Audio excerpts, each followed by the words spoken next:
Bonjour à tous et bienvenue dans Be In eSport, votre rendez-vous consacré à l'actualité du jeu vidéo compétitif. On est très heureux de vous retrouver pour cette dernière émission de la saison 5. Et quelle émission, Twix? Absolument, dernière émission. Écoute, c'est avec beaucoup d'émotion qu'aujourd'hui on a une émission tout à fait particulière, puisqu'on va revenir sur les grands moments de l'année, on va se prêter au jeu des projections. Et bien sûr, aujourd'hui, tout particulièrement, nous sommes en famille. Là. Oui, émission en famille avec Stéphane Cochara, journaliste de Be In eSport, j'ai envie de dire, c'est lui qui est notamment à l'origine de tous nos sujets, et Laura Bruno, qu'on retrouve sur le stream, qu'on retrouve sur ES1.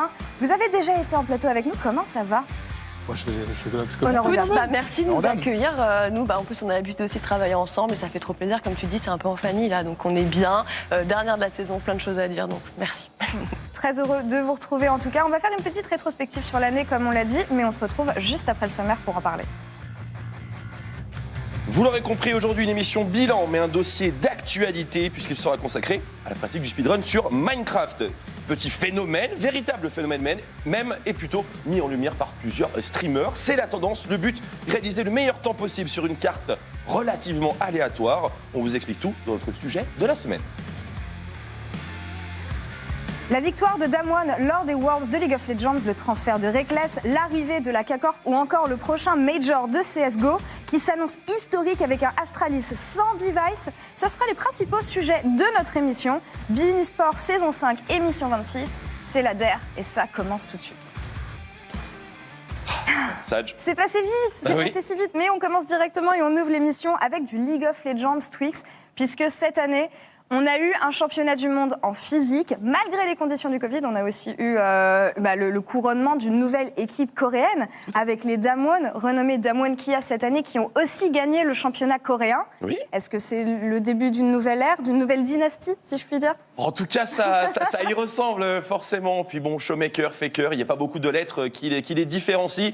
Mais dans la réalité des faits, bien sûr, la Corée du Sud a produit la meilleure équipe de 2020. C'est indéniable. Par contre, évidemment, de là à étendre sur la région et bien sûr la compétition entre Europe, Chine et bien sûr Ligue coréenne, puisque ce sont les trois régions qui se battent pour les titres de manière générale sur League of Legends, eh bien ce serait peut-être un petit peu précipité. Damwon est le plus fort, peut-être même cette année aussi. La question se pose véritablement. Mais la Ligue chinoise, 17 équipes qui se battent, bien sûr, et qui ont un nombre de matchs incalculable. La Ligue européenne qui fait appel aujourd'hui à sa nouvelle génération. Et bien tout ça, ça offre quand même pas mal de concurrence. Et quand bien même Damwon est l'équipe coréenne et la meilleure équipe du monde, et notamment une équipe coréenne, ça ne veut pas dire que ça représente forcément l'état de forme de la région tout entière. La Chine est d'ailleurs plutôt vue comme étant la région favorite pour les prochaines éditions, très clairement. Absolument. En tout cas, ils avaient marqué les esprits pendant le championnat du monde. On verra pendant le tournoi de mi-saison qui va commencer d'ici quelques jours si Damwon vont pouvoir confirmer leur domination et leur nouvelle dynastie sur League of Legends. En tout cas, une équipe qui était censée inquiéter la Corée et pouvoir espérer caresser un titre mondial, c'était G2 eSports Skipper. G2 qui ont tout cassé cette année en annonçant l'annonce de Reckless, alias Martin Larsson, vous le connaissez bien, le carry AD emblématique de l'équipe Fnatic. On le voyait vraiment finir sa carrière là-bas, on ne voyait pas de Fnatic sans Reckless. Et finalement, Martin Larsson rejoint G2 dans une équipe qui a été calibrée pour faire les championnats du monde pour gagner le titre. Malheureusement, une saison un petit peu décevante pour ces G2. Est-ce qu'on peut encore croire à un titre de champion du monde avec l'Europe, Skipper?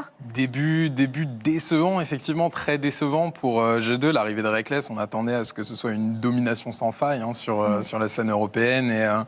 Et le but, c'était clairement d'aller chercher le titre mondial à la fin. Là, on a quand même des premiers signaux alarmants. Peut-être que cette équipe, finalement, c'est ce que Hans disait dans l'émission de la semaine dernière, que vous aviez reçue, c'est que peut-être que cette équipe de G2, elle manquait de caractère, finalement, avec le départ de Perkz aux USA. Et on va voir ce que ça donne cet été, vu qu'ils ne seront pas au MSI. On les verra au Summer Split du LEC, pourquoi pas aller chercher les Worlds à la fin. Mais comme disait Twix, Damwon, c'est quand même très, très fort. Oui. La Chine, c'est très, très fort. Et G2, je pense que globalement, ça manque peut-être d'un petit peu de caractère, finalement. Ouais, puis G2, on apprenait sur les réseaux sociaux hier soir qu'ils avaient été bousculés par une autre équipe qui nous est chère. Je parle évidemment de la Karmine Corp, qui sont entrés en LFL, la Ligue française de League of Legends, cette année complètement en fanfare. On s'attendait, Lox, à ce qu'il y ait un engouement autour de cette équipe, un engouement communautaire, mais est-ce qu'on imaginait que la Karmine Corp rayonne à tel point? Alors, on l'espérait, très honnêtement, puisque oui, il y a eu un véritable engouement, une véritable effervescence qui s'est produite autour de la Ligue cette année. C'était une super première, justement, pour la Karmine en intégrant la Ligue. Et oui, effectivement, très vite, première victoire, une petite défaite qui passe par là, mais très vite, c'est l'explosion. Et là, on peut le dire, on a des supporters qui sont bien présents sur les réseaux sociaux. Ça a dépassé justement les frontières de la France, donc c'est super encourageant. Et on s'attend à continuer à les voir monter très haut. En tout cas, on espère, parce que forcément, c'est une équipe française et ça régale. C'est la folie quand même. C'est là que tu vois l'impact du public qu'on n'a pas trop l'habitude de voir en e-sport. C'est vraiment la première fois que tu vois autant de monde se rassembler autour d'une équipe, et tu vois que si les joueurs ont le mental pour ça, pour suivre aussi, parce que l'air de rien, c'est pas évident, ça te booste une équipe. On les attendait pas à ce niveau-là, clairement, au tout début de la saison. Et puis là, ils sont en train de montrer à tout le monde que tout le monde avait tort et qu'en fait, ils sont trop forts. Et que tout ça, surtout sans Gaming House, parce que ça a été l'un des premiers éléments qu'on mettait sur le terrain en disant oui, ils sont tous de chez eux, regardez, nous, on a des structures un peu plus professionnelles avec des Gaming House, des structures un peu plus pérennes et présentes depuis un moment. Et en fait, ils ont montré qu'avec le talent, avec le travail, c'est tout à fait réalisable. Donc j'espère que ça va justement donner envie aussi à d'autres équipes et potentiellement d'autres streamers d'arriver par la suite dans la ligue. Tu parlais de caractère avec G2, mais Adam, c'est un phénomène. Ah oui. C'est un phénomène. C'est un joueur qui peut tout changer dans une équipe, et chez G2, c'est ce qui manque actuellement en fait. Un mec comme ça, qui peut faire basculer un match tout seul, avec un call. Collecter des points. Juste avec la confiance. Ça fait écho on à ce que... Non, on n'a rien dit, mais on en dit un peu quand même. Ça fait écho à ce que disait la communauté, justement, à G2, Adam, quand est-ce qu'on le verra. On parle évidemment beaucoup de la K-Corp.LEC, quand on voit ce que cette équipe arrive à faire et à quel point elle arrive à survoler les IO Masters. Mais Twix, on le sait très bien que l'accession à LEC, elle se fait pas comme ça. Non. Il faudrait malheureusement racheter un slot d'une équipe déjà existante. Quel est l'avenir de la K-Corp selon toi? Est-ce que ça va passer par de la vente de joueurs? Comment est-ce que tu vois l'équipe évoluer? Il y a beaucoup de possibilités, il y a beaucoup d'angles, et peut-être même certains qu'on n'envisage même pas, parce que le cas de la Carmine, évidemment, est assez exceptionnel. Donc, on peut ne pas exclure, effectivement, qu'il y ait des mises à jour sur certains règlements, sur certaines façons de faire, pour justement embrasser le phénomène que cette équipe a créé et continue d'alimenter. L'avenir le plus logique, bien sûr, c'est de passer par la même étape que tous les grands clubs, c'est-à-dire on a des grands joueurs, et ces grands joueurs, ils vont intéresser des clubs qui évoluent dans des ligues supérieures, et c'est comme ça qu'on va réussir à construire la bankroll de l'équipe, et ensuite, créer une structure pérenne qui va pouvoir offrir des opportunités à de multiples profils et aller les chercher, en sortie simplement de tournois régionaux. C'est une des possibilités, mais encore une fois, la Carmine est si particulière, et le côté familial de la structure, bien relayé, bien sûr, par tous les influenceurs qui sont autour, Kamel, mais il y a aussi, bien évidemment, il y a Amine, il y a Bifresh à côté. Enfin, il y a énormément de monde derrière. L'aspect familial va peut-être changer la manière dont on voit les choses. Pas de là à ouvrir des ligues qui sont aujourd'hui fermées. Bien sûr, le système dépend de cela pour le moment, mais plein de possibilités, plein d'horizons sont maintenant explorables, notamment des raisonnements de coupe des nations, etc. On comprend mieux les éléments de la recette qui font que le public s'attache à une équipe grâce à la Carmine Corp. C'est ça. Coupe d'Europe des Nations, en tout cas, c'est ce qu'on espère, une petite refonte du système compétitif. Les fans ne seront pas très contents, forcément, d'apprendre ta réponse. Mais en même temps, quand tu regardes la Carmine, qui jouait en Div 2 l'an dernier, ils avaient Nuclear Int au mid, Nuclear Int qui va jouer en LEC cet été. Donc,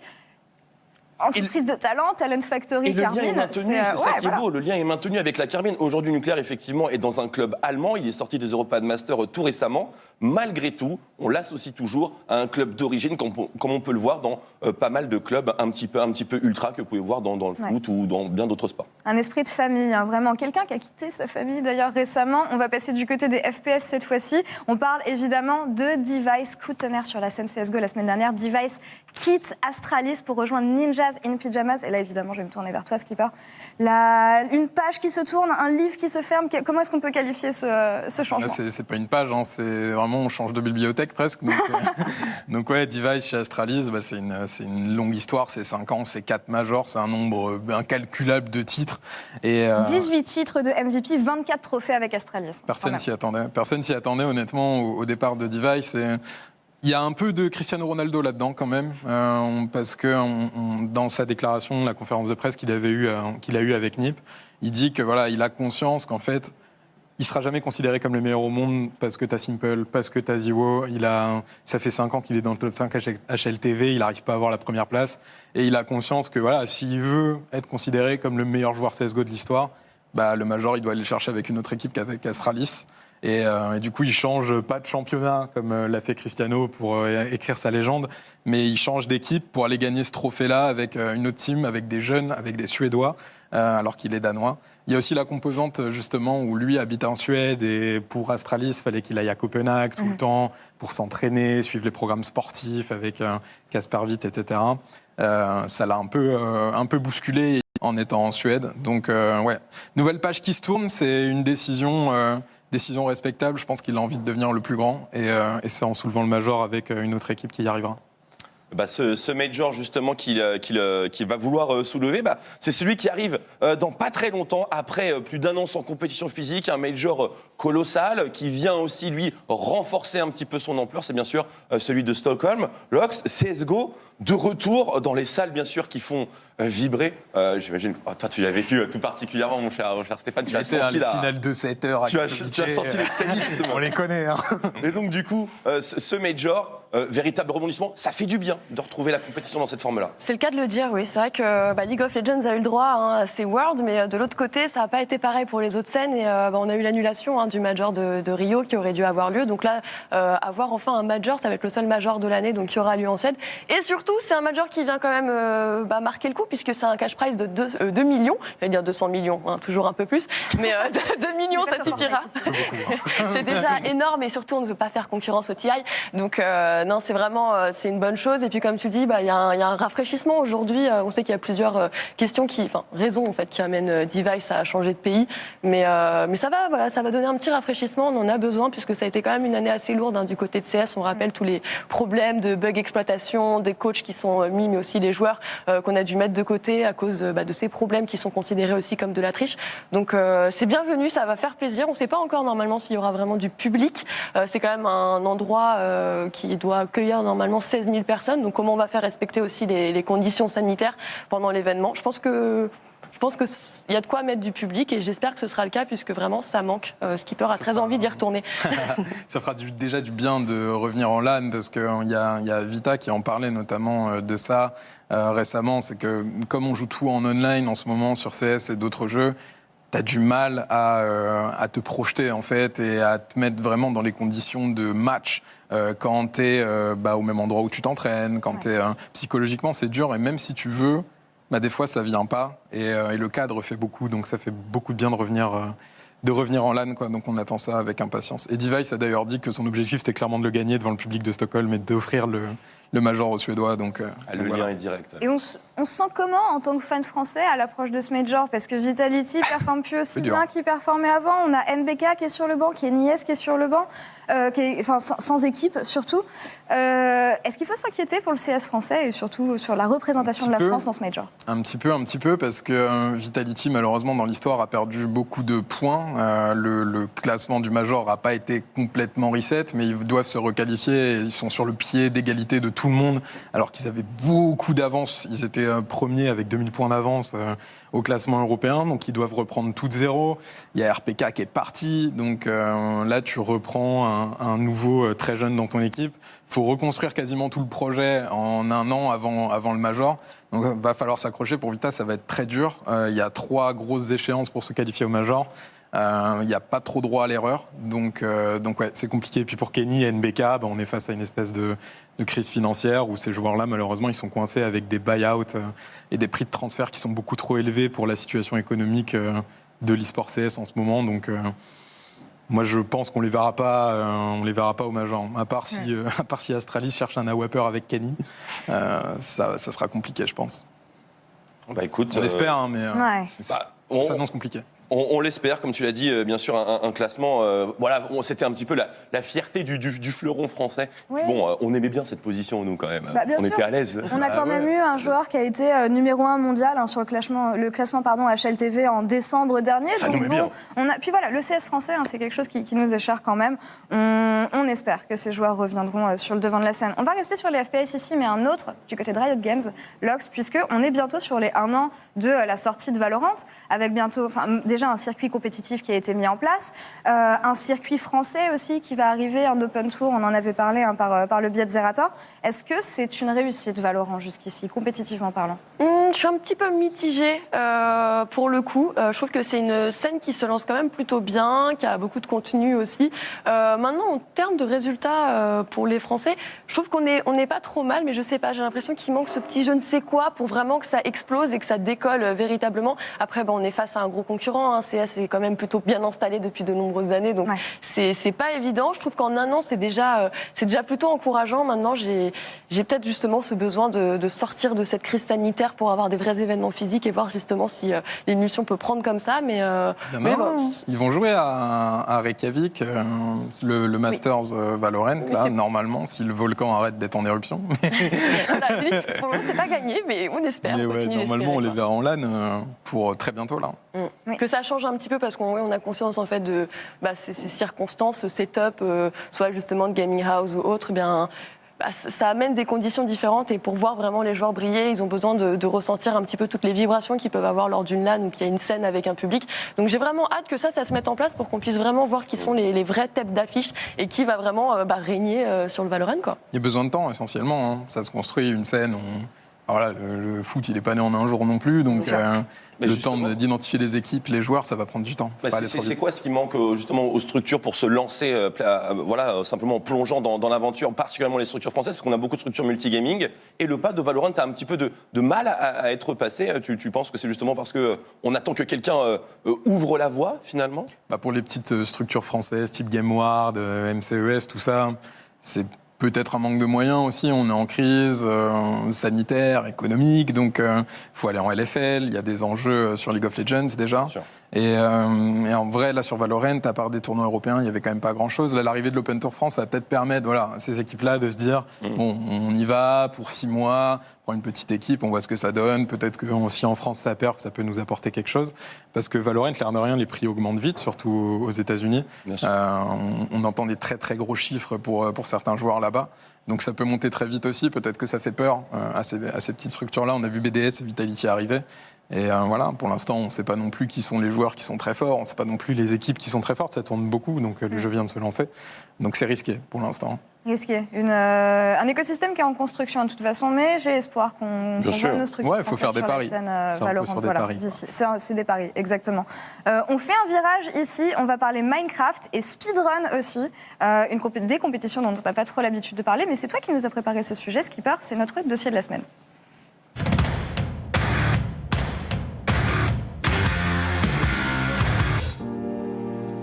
C'est le phénomène Twitch du moment, le speedrun Minecraft déchaîne les passions. L'objectif, terminer le jeu le plus rapidement possible sans tricher. Un détournement de la pratique initiale du jeu basé sur la survie et la construction. Bibi, Terracid, Matox, Fatih, Coleman, ils sont des dizaines de streamers à tenter tous les jours de battre leur personal best, leur record personnel. Des courses à la montre suivies par des dizaines de milliers de spectateurs qui viennent suivre les performances des joueurs. Minecraft, la course au PB, c'est notre dossier de la semaine.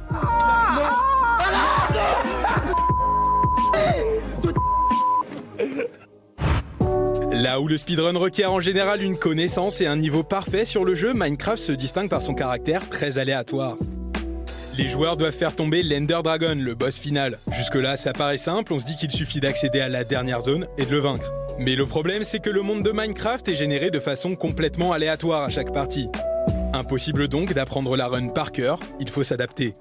Mais pour terminer le jeu en moins de 11 minutes 20 secondes et 23 centièmes, record détenu par le Canadien T-Sizzler, il y a quand même une certaine méthodologie. Première condition, apparaître à côté d'un village ou d'une carcasse de bateau pour récolter rapidement de la nourriture, des ressources et créer les outils nécessaires au moulage d'un portail du Nether, la deuxième dimension de Minecraft. Pas de village, on recommence.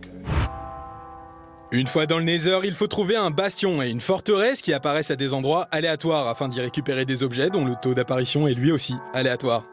Le moyen le plus efficace et le plus rapide de récupérer les perles de l'Ender, l'une des composantes nécessaires à la progression vers le dragon, est d'échanger de l'or avec des piglins.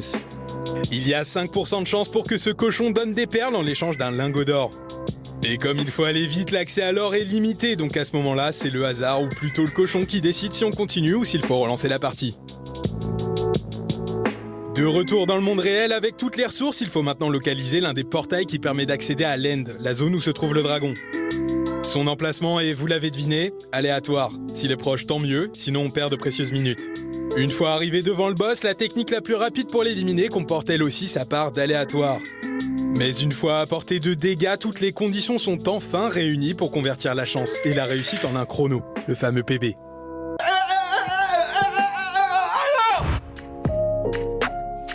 Avec l'explosion de la pratique, le précédent record a été battu et est en attente de validation au moment de l'écriture de ce dossier.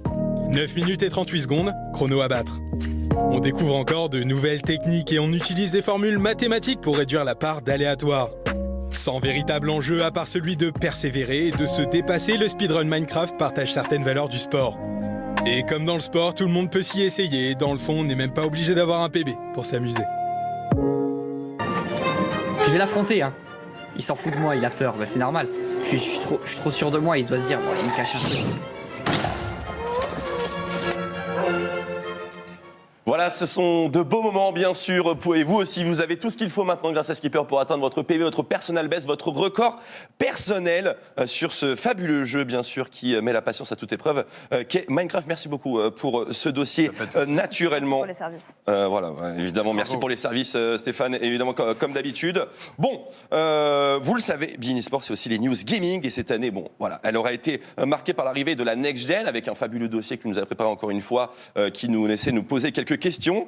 On revenait beaucoup sur le manque d'exemplaires, sur le manque simplement peut-être d'intérêt à avoir, à porter accès à ces nouvelles consoles Next Generation. Où est-ce qu'on en est aujourd'hui? Est-ce que ça a changé, Laura, à ton avis? Non. Et c'est pas demain la veille que ça va changer. Ah ouais. On a des prévisions là, à partir de... Pas avant 2022, très honnêtement. Pourquoi? Donc il y a une raison, elle est très simple. C'est une composante, une denrée rare. On peut la qualifier comme telle à partir du moment où cette puce AMD qui est présente à la fois dans les consoles, mais pas seulement. Elle est présente aussi dans les composantes des téléphones mobiles. Donc en fait, le jeu vidéo n'est actuellement pas une priorité pour ces industries-là, toutes ces entreprises.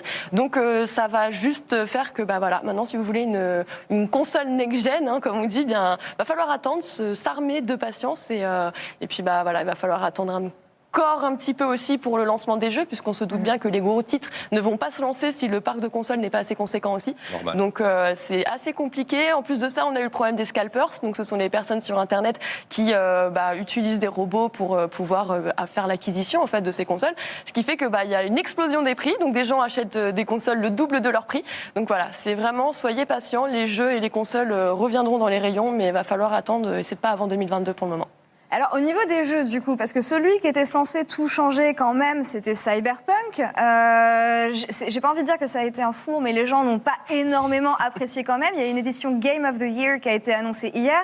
Est-ce que Cyberpunk, c'est ce qui a révolutionné le Next Gen, Skipper? J'ai envie de dire ça a été un frein, clairement, à la compréhension et l'envie des gens d'aller investir dans une console, si on pouvait le faire de toute manière, parce que là, c'est pas le cas, donc il vaut mieux attendre ou acheter un PC. Mais Cyberpunk, ça devait être le porte-étendard de cette nouvelle génération. Malheureusement, il y a eu des gros soucis de développement, dont on a déjà parlé. Il y a pas, côté exclusivité, il n'y a pas grand-chose. On a eu The Medium, côté Microsoft, côté Sony, on attend Ratchet, qui sera la première vraie grosse exclue, parce que pour l'instant, on n'a eu que des remasters d'anciens jeux. Il faut prendre son mal en patience. La Next Gen, ce sera probablement 2022-2023. Et en termes de jeu, pour l'instant, on rate pas grand-chose. Donc, faut pas se presser. Achetez pas de console à 1000 balles, ça sert à rien. Donc faut attendre un petit peu. Le message est passé. On attendra. On sera bien évidemment patient. Ouvrons maintenant un petit chapitre versus fighting, bien sûr, la discipline des rois, bien évidemment. On a vu, bien sûr, l'annonce du rachat de l'Evo, voilà, la plus grande compétition mondiale de versus fighting par Sony. Énorme annonce. Est-ce qu'on a le droit de s'attendre à une Evo, une démonstration de l'Evo cette année? Déjà, il va être attendu, ça c'est sûr, surtout après les petits dramas qui ont éreinté un petit peu la compétition. Mais on a plutôt hâte, on est assez content parce que, alors on le voit peut-être pas ici sur le continent européen, mais côté NA, Sony est très très présent sur tout ce qui est compétition, que ce soit au niveau des universités et autres. Donc se dire qu'aujourd'hui ils prennent la relève sur le versus, c'est un petit peu aussi un engagement et le côté sûr. Les jeux Sony seront bien présents. Capcom, à mon avis, sera bien mis à l'honneur honneur de son côté aussi. On attend à revoir les traditionnels Super Smash parce que bon, on est là aussi pour ça, évidemment. Donc moi, je pense que c'est bien pris. Ils sont sous l'égide d'une bonne équipe. Donc j'espère revoir l'Evo renaître un petit peu de ses flammes puisqu'il a quand même bien manqué. Ça risque de coincer pour Smash quand même. Ouais. Parce que Sony a dit qu'ils étaient ouverts au fait d'avoir d'autres plateformes sur leur événement. On pense au PC avec Projet L de Riot qui devrait arriver assez vite. Et par contre, côté Nintendo, on connaît la froideur de l'éditeur. Et c'est pas côté Sony que ça bloque, c'est plutôt côté Nintendo qui va pas aller mettre ses jeux sur un événement Sony. Ah, bon. Toujours le problème, même quand les éditeurs mettent des freins, du coup, on sait que c'est un souci pour la scène Smash. Project L, comme tu le disais, qu'on attend. On en parlera peut-être à la rentrée, puisque c'est déjà la fin de notre émission, malheureusement. Mais voilà, le versus fighting de Riot qu'on veut garder à l'œil. Messieurs, dames, où est-ce qu'on vous retrouve cet été sur les réseaux, sur les streams? Où est-ce qu'on peut... Lox, vas-y, je vais te laisser commencer. J'espère que d'ici cet été, j'aurai déménagé et qu'on me retrouvera sur ma page de Twitch à Lox de la Jungle avec le chiffre 2. Et pareil sur YouTube, ça arrive aussi. Et sinon, sur mes réseaux, Twitter, Instagram, où je suis plutôt active. Et en tout cas, je tiendrai informé de ces dates. Très bien. Et Skipper? Tous les vendredis, 19h, Maggie Sport sur USA. On est toujours là jusqu'à fin juin. Et puis après, ce sera à la plage, malheureusement. Donc, on va prendre des vacances. Pas de stream plage? Non, pas de stream plage. Ce sera à la plage tout court sur Twitter. Voilà, limite. C'est bien. Mais voilà, on prendra des vacances bien méritées. Bon, super. Je vous souhaite un bon repos, des bonnes vacances, beaucoup de streams, Lox, un déménagement qui se passe bien aussi. Mais c'était super de vous avoir dans cette dernière émission de la saison. Et évidemment, 26 minutes, c'est pas assez. On se retrouvera là à la prochaine saison, je l'espère. En tout cas, en attendant, vous pouvez retrouver nos dossiers qu'on a fait sur toute l'année, que ce soit sur Warzone, sur la Call of Duty League, avec l'émission avec Inoxtag qu'on a fait si vous voulez voir du Fortnite. Faker. Clem pour... non, pas Faker, malheureusement. Clem, voilà, si vous voulez voir des émissions sur StarCraft, plein de choses, un dossier sur Zerator. On a pu parler de plein de choses cette année avec vous. Et en tout cas, merci à toutes les équipes qui ont été derrière l'émission. Évidemment, on pense à Bein Sport, on pense à Webedia, Baptiste Meffray, Pierre Aliosec, Skipper qui est avec nous en plateau, Nicolas Berthet, Thibaut Braccio, Bertrand Amar, tout le monde, tous ceux qui font de cette émission un succès. Et évidemment, toi, Twix, je te laisse le mot de la fin. Écoute, le dernier hommage, il est pour toi, Queen Bubu, reine de l'e-sport. Merci beaucoup pour les services. Et quant à vous, mesdames et messieurs, on se retrouve la saison prochaine avec le Smile. Et dans cette attente, bien sûr, prenez soin de vous. À très bientôt.